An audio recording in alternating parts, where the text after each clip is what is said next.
Do we have too much government? We need to put people ahead of corporate profits. This system is so lopsided.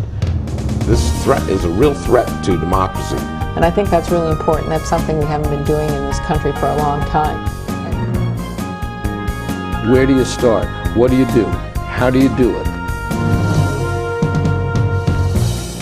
Access to Democracy and other Eagan community television programming is supported by Thomson Reuters, makers of Westlaw Next and based in Eagan. Through Westlaw Next and other innovative online services, Thomson Reuters is the world's leading source of intelligent information for businesses and professionals. Online at thomsonreuters.com. And by U.S. Federal Credit Union, the member-owned financial institution offering service, value, and experience you can trust to the greater Twin Cities community.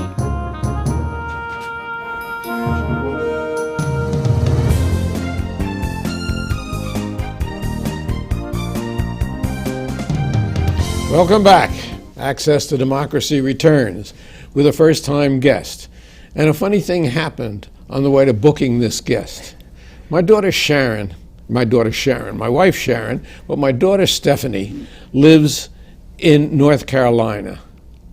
And she's a speech pathologist.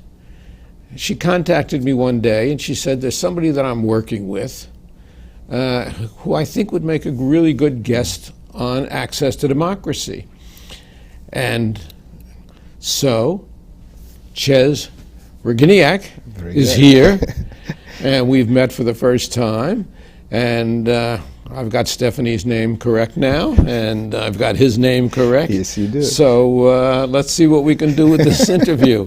Welcome. Thank you very much for having me. Now, you have a really fascinating story, because at age 25, you were living in Poland, and you really escaped communist Poland without speaking a word of English. That's right. And keep your voice up so the boys in the rear can hear you. But I see. Okay.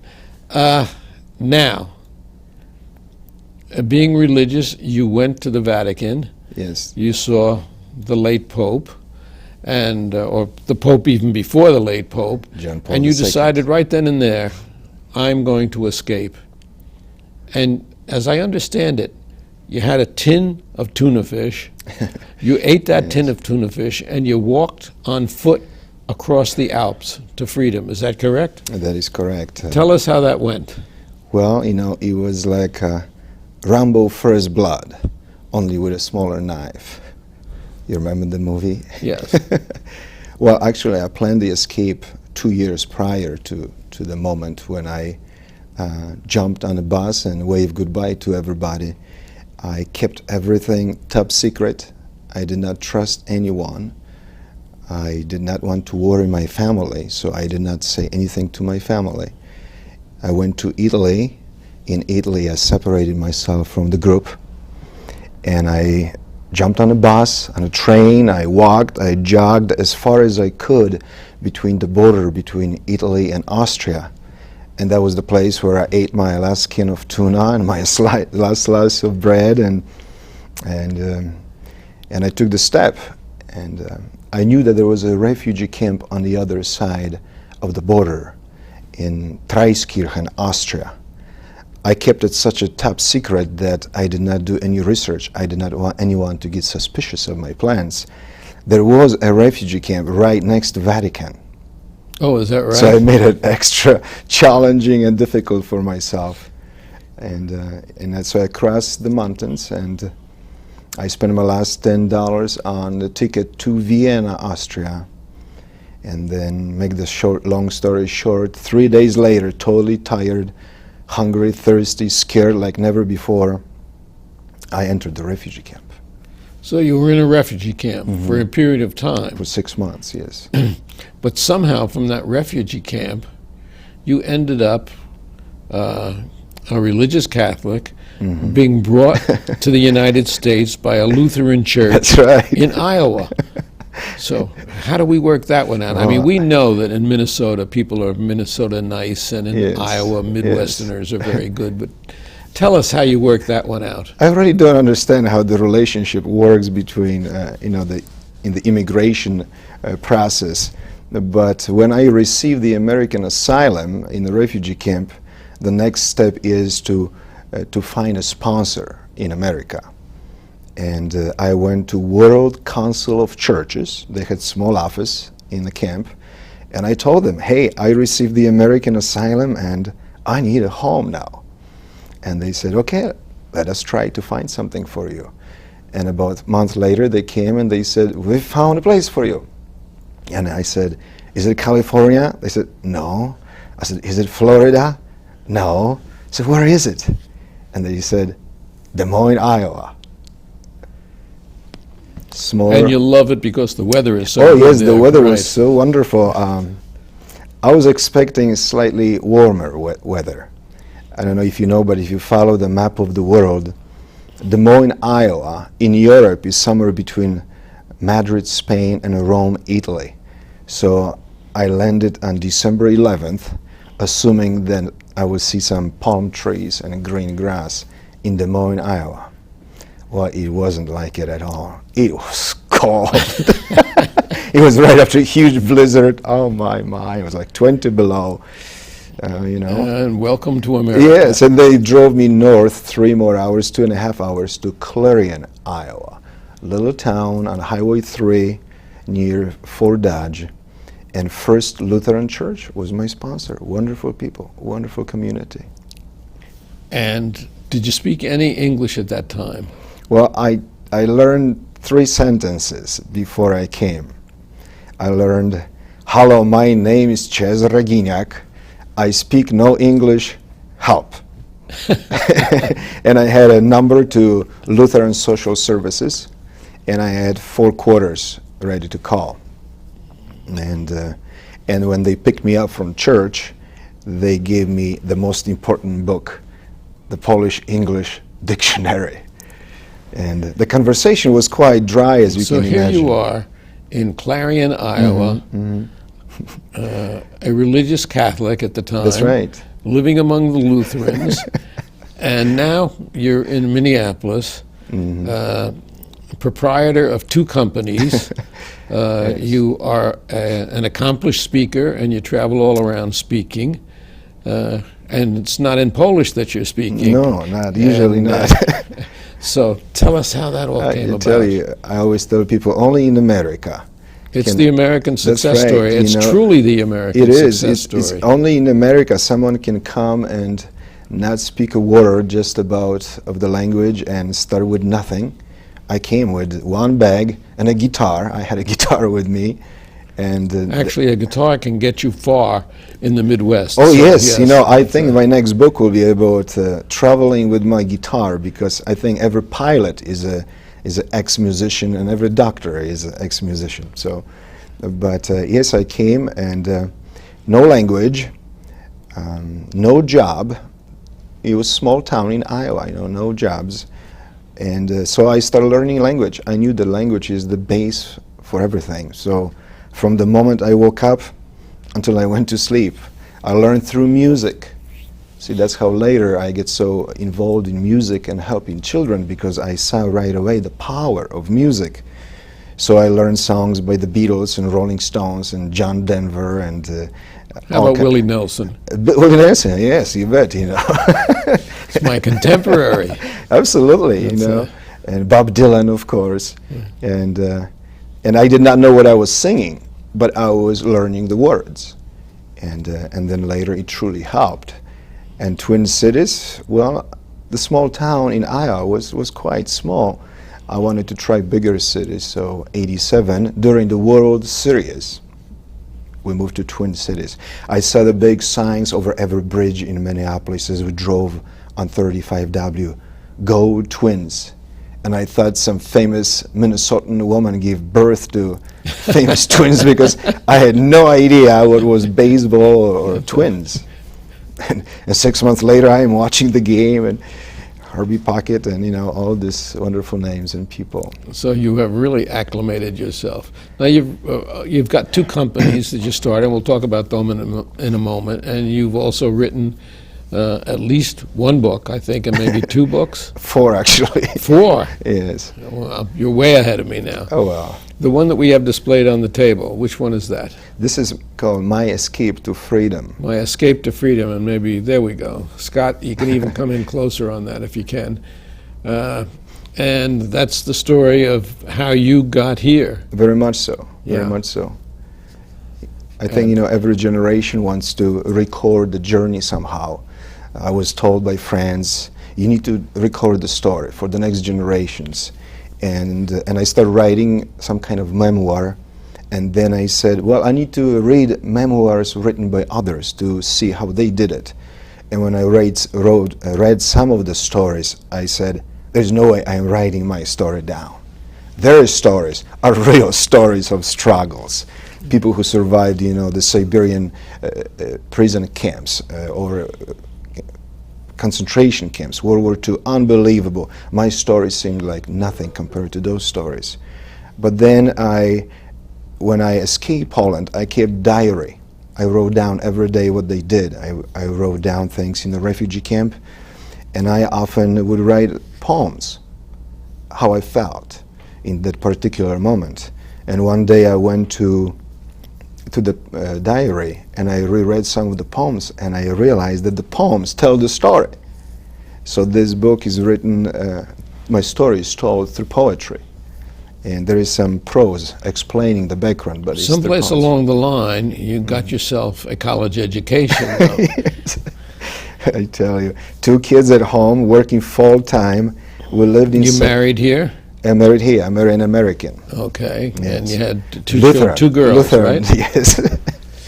And it was in the late 90s, you know, booming economy in the 90s. Kids right after college were receiving job offers, $40,000, $50,000. And I was working full time for the government and making $9.26 an hour. And I'm thinking, that's something wrong. I think I can do better than that. And then The finally, sad thing is, if you're working for the government today, you're still probably yes, making I know, $9.26 an hour. It's tough. So the light bulb went on. I said, education. I need education. So I went first to learn more English, and then I got a 2-year degree in computer programming, and then I completed a 4-year degree from Concordia University here. Concordia. Yes. Good Yes. for you. Yes, very much. And what were you doing for the government? I work in a laboratory. I had some chemistry in Poland, so I work in the microbiology laboratory. Food poisoning, the food outbreaks in the 90s, you may remember some of that, egg problems and Yeah. salmonella. So learn a lot. Chemistry, wow, I never cared for chemistry in Poland, but what do you know? But it put the bread on the That's table. right. That's right. It was a good experience. And when did you start the first book? You know, it was 2000. I graduated from college, and it's like the world had opened up for me. I was more confident. I had a degree. I could communicate better. I was pretty good at writing, you know, to a point, of course. And then came the idea of writing songs for children. So the first company started, and we recorded CDs. I was using my limited musical talents to record With your the CDs. guitar? With my guitar, with computer, you see the technology kicks in. All of a sudden the world has changed. That's the beauty of living in today's times, the power of technology, the power of changing world. I mean, you can use musicians across the country. I want you to know that when you're as old as I am, it's also scary to be living in I know what today's you mean. times. I know what you mean. So You had quarters for the telephone. yes. I can remember nickels for the telephone and 3-cent stamps. But I And remember. and I don't go ahead. want to age myself, but I used to walk to school right behind Abe Lincoln because he was so tall. I that see. He would make the tracks in the snow for me, and then I could just follow in his footsteps. Yeah, good following. Except I became a Democrat, so I don't know what happened. Okay, nothing wrong with that. You know, it's a free That's country. Absolutely. So the books came after that. The next one I wrote very much because from day one, I was very determined to give back to America. I took that message of JFK asked not what your country can do for you, but what you can do for your country. I took that message seriously. I mean, let's face it, I came here with nothing. The country, the people opened the door, they let me in. I was able to educate myself, start family, sleep safely at night. I could argue with my senators. I did argue with Paul Wellstone. I don't know if you recall it, but he was against Poland becoming part of NATO. He did not want to upset Russia. So I talked to him, and wonderful. I'm like, this is great. Nobody's arresting me for arguing with my Paul politicians. Wellstone was a great human being, Yes, and yes, we were fortunate enough to interview him on the show about 4 yes, months I saw before this he on your died. website. Oh my. And great man, Yes, great but man, yes. yeah, had great instincts also. Yes. And So I wrote a book called Learn Language Everywhere. And the language is very much written for the first generation, people like me who come to this country, to help them understand the power of the language. And right behind it, I put assimilation. I don't know if you know, but traditionally, it takes 3 generations to assimilate. I did not know that until about 5 years to be in America. And I said, so I will feel always here. if that's like the case, I'm the 3rd generation. That's right. I'm like, this is not going to happen to me. I don't think so. And And I knew that education is the key. So that really, really helped. And involvement, involvement in the community and the life of your country. And let's face it, I came from communism. So coming to America and see how the politicians argue and the difficult questions that the press is asking them, I'm like, way to go. Ask even more difficult questions. Really press on if you can do it. That's democracy. that is democracy. That's right. So, yeah, Sharon and I were in Gdansk a few years You ago. were. And very interesting Yes. place. Beautiful city, Yeah. isn't it? Yeah. That's where you started, Solidarity, like Valencia, and very much. The beginning of the end of Cold War, Right. one of the parts They of still it. have some remnants of the Cold War there. Yes. Did you see the photo of Gdańsk after World War II and now? And there was no Gdansk after World War II. Just about. It was just about leveled. Amazing, just scary. Not like Dresden, but still. Huge damage. Yeah. Yes, And it's a thriving city today. that's right.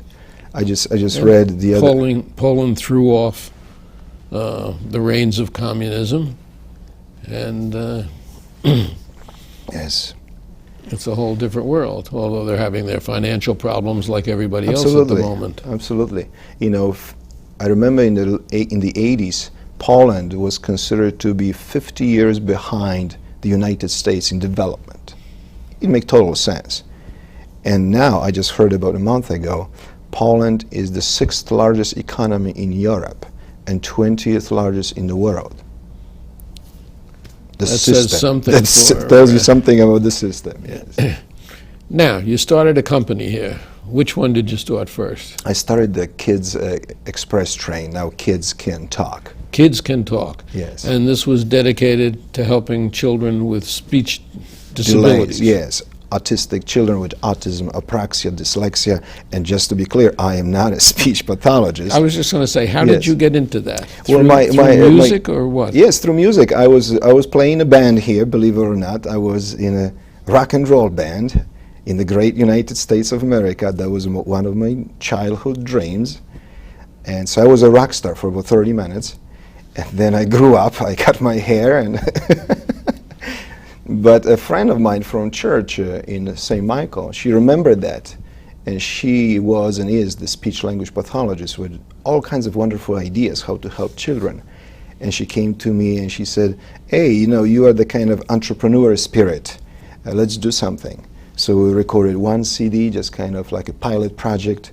People loved it. The children responded beautifully.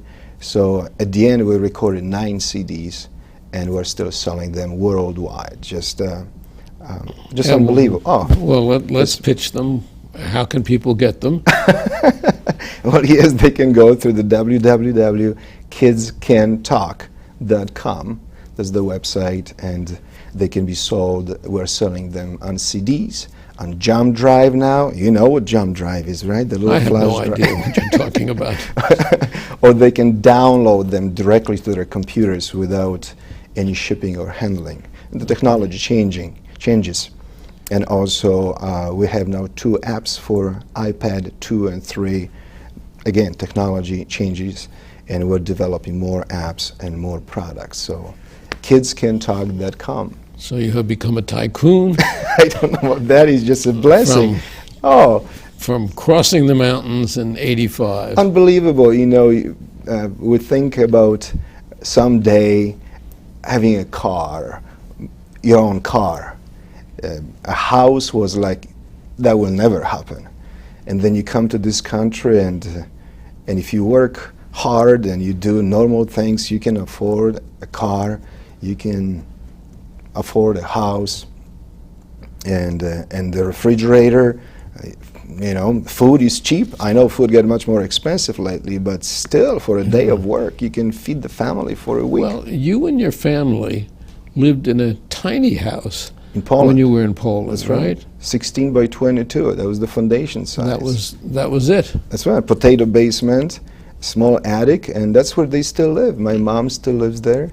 My sister lives in the attic with her husband and 3 kids.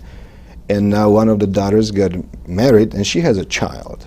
So there is 8 people in that. Living in that 16 right, by 22 location. And they don't complain. But they're happy? You know, with the technology again, they see now the world. So the happiness is a little bit of, Something to be desired. Yeah, something to be desired. But you have 2 children, and I bet they're happy. Where are they? The oldest one lives in Minneapolis, and she graduated from Carlson School of Business right here at the U. And the younger one will be going to Bethel College in Mankato. They're Lutherans. They're Lutherans. Yes. Well, Yes. that's the Lutheran influence that rubbed off. That's Not right. on you necessarily, That's but right. You know. But it really is a full circle that we have here of your life. Now you have a second company also. What's that? Yes, that's One Moment. That's my speaking and writing business. That is truly something that I think I will die doing it, because the Kids Can Talk came kind of as a side effect of being in music, loving it, and absolutely understanding the needs of parents, with children. But this is, I call it the higher purpose, the higher call, whatever. And it comes very much from that JFK speech. When I ask myself, what can I give to America for everything I received? You can give your story. I can give, that's right, because I had nothing else. So I decided that as long as I can walk and talk, I will go anywhere. I tell people, never get the money get in the way. I will be there, and if I can touch one student, if I can help one soul in a corner to appreciate what they have, their own gifts, talents. And where does your one-moment speeches, where do they take place? Everywhere. Everywhere. Just last week I spoke to organization, social services in Little Falls by St. Cloud. I did 3 programs, one after another, for 200 some employees. And I am going to Chippewa Falls next week. Then I go to... You're talking schools also? Anywhere. I mean, I basically cover organizations, businesses, schools, and nonprofits, because the topic of higher productivity, morale, better teamwork, better customer service, it's all related. My take on it is all related to appreciation. See, my theory is that an appreciative heart gives birth to a positive thought. I experience that in my life. I experience that every day when I wake up and I count my blessings. With a positive thought, my attitude is good. with good attitude, I am motivated. And there is the circle, motivation leads to change, change leads to, to growth and so on. Well, it certainly is an American success story. Now, In making. your trip to the United States actually went through Rome. Through Italy, yes. And one of the things that you saw was the Pope on the balcony on your way. Just about. This week there were, again, big events That's in right. Rome. We have a new Pope now. And I call him Pope Frank, but I think he will prefer Francis. What do you think of the fact that we have the first Jesuit to become Yes. Pope Yes. and the first Pope from the Americas? That's right. I think as long as he comes from a country where they play soccer, we're in good hands. Is that it? You're not a football fan, huh? Well, no, I love American football, but of course, I love soccer. So Argentina, I think that's great. I think it shows some progress that we see world as one, and choosing Polish Pope, that was truly an amazing thing. 1978, I think. Yeah. That helped more than anything for Poland to break away from Soviet Union, especially with Ronald Reagan pushing pretty hard at that point on Russia. So that helped. And yes, Argentina being Pope, oh, great. I think it's wonderful. Not an American Pope yet, That's right. but maybe someday. Maybe someday. I heard last night that Francis is 76. He only has one lung. I had not heard that before. I don't know. So he was described by somebody on television. Oh, this is like an interim pope. I see. But he is 76. So, Yes. but it'll be interesting to see what he can do, because he has so dedicated himself to working with the poor. I think he's probably more conservative than, well, everybody's more conservative than my way of thought, but more conservative than I would like to see for somebody who leads over 1 billion people. But Yes. nonetheless, he's very humble, Yes, and I he see has that. lived a humble life, and those are very impressive things. Absolutely. And we have actually run through a half an hour Already. as though the water is running out of the tap. So let's focus on the book as we go out. Chez, I think we have to continue this at some time I would love that. in the future. It's been a pleasure. We're talking to Chez Raginiak, if I said it correctly, and I That's think I good. did. Really the American success story by way of Poland, and something really, last thoughts. You have about 20 seconds. I just want to always stress out how much I appreciate that this country let me in.